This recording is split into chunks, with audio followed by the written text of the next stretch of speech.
আজ আপনাদের সঙ্গে যে রেসিপিটা শেয়ার করছি এটা ইউপির একটা বিখ্যাত মিষ্টি। একদিকে মুচমুচে আর একদিকে মিষ্টি, দারুণ কম্বিনেশন। তাহলে আর কথা না বাড়িয়ে চলুন রেসিপিটা দেখতে তোরসার কিচেনে যাই। তো চলে এসেছি তোরসার কিচেনে। Hello friends, welcome back to my channel cook with baby Torsa and it's me Torsa. Video শুরু করার আগে আপনাদের কাছে অনুরোধ রইল, প্লিজ প্লিজ প্লিজ আমার চ্যানেলটাকে সাবস্ক্রাইব করবেন আর ফটাফট একটা লাইক দিয়ে পুরো ভিডিওটা দেখবেন। এখানে ছোট ছোট বাটিতে 2 বাটি চালের আটা নিয়েছি, আর যাতে বাইন্ডিং হয় তার জন্য 1 বাটি ময়দা নিয়েছি। এই মিষ্টিটা বানাতে গেলে পরিমাপটা ঠিক রাখতে হবে। এবার একটা বড় বাটিতে ট্রান্সফার করে নিচ্ছি।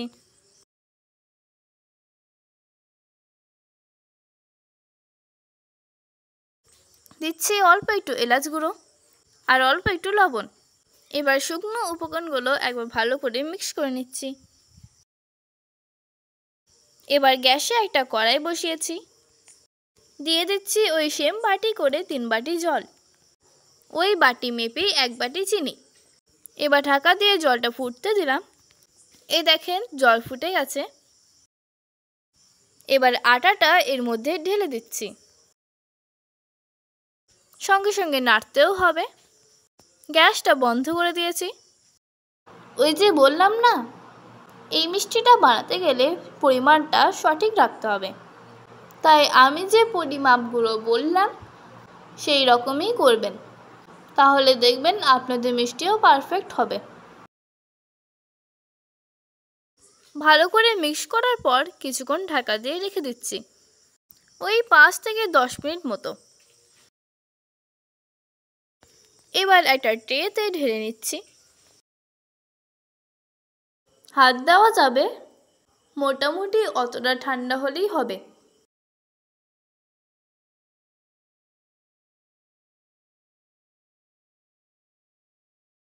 এবার এর মধ্যে মিক্স করছি 2 চামচ টক দই আর ছোট চামচে 2 চামচ ঘি।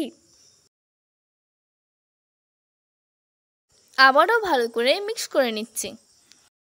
দইটা দেওয়ার জন্য স্বাদটাও অতুলনীয় হবে আর মিষ্টিটাও নরম হবে, আর ঘি দেওয়ার জন্য সুন্দর একটা ফ্লেভার আসবে আর স্মুথ হবে।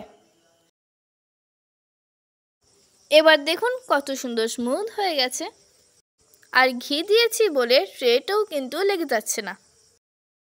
এবার একটা পাত্রে সাদা তিল নিয়ে নিলাম।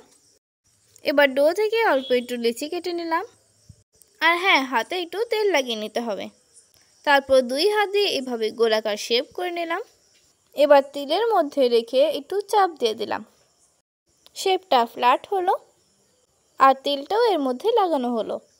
তবে আপনারা যদি গোলাকার শেপ রাখতে চান তাও করতে পারেন। তো সবগুলো এভাবে রেডি করে নিলাম। এবার গ্যাসে সাদা তেল গরম করতে দিলাম।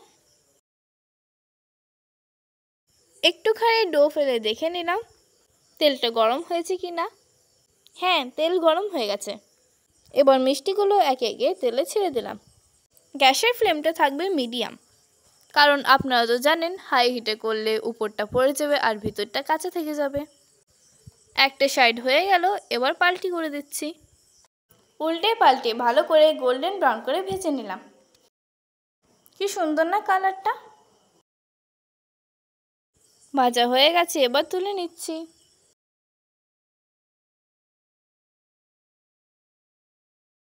বাকিগুলো একইভাবে ভেজে নিচ্ছি।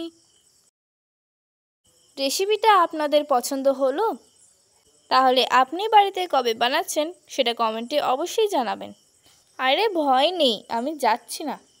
আমার রেসিপি দেখে আপনারা যদি বাড়িতে বানিয়ে খান আমি তাহলেই খুশি, কারণ আমি সবসময় চেষ্টা করি সহজ সরল রেসিপিগুলো আপনাদের কাছে পৌঁছে দিতে। বাই দ্য ওয়ে, এখনও পর্যন্ত যারা আমার চ্যানেলটা সাবস্ক্রাইব করেননি প্লিজ সাবস্ক্রাইব করে নেবেন, আর যারা ফেসবুক থেকে দেখছেন তারা আমার পেজটাকে ফলো করবেন। ভিডিওটা ভালো লাগলে লাইক শেয়ার করবেন। তাহলে আজ এই পর্যন্তই, দেখা হবে পরের ভিডিওতে নতুন কোনো রেসিপি নিয়ে। টিল দেন টাটা, ভালো থাকবেন।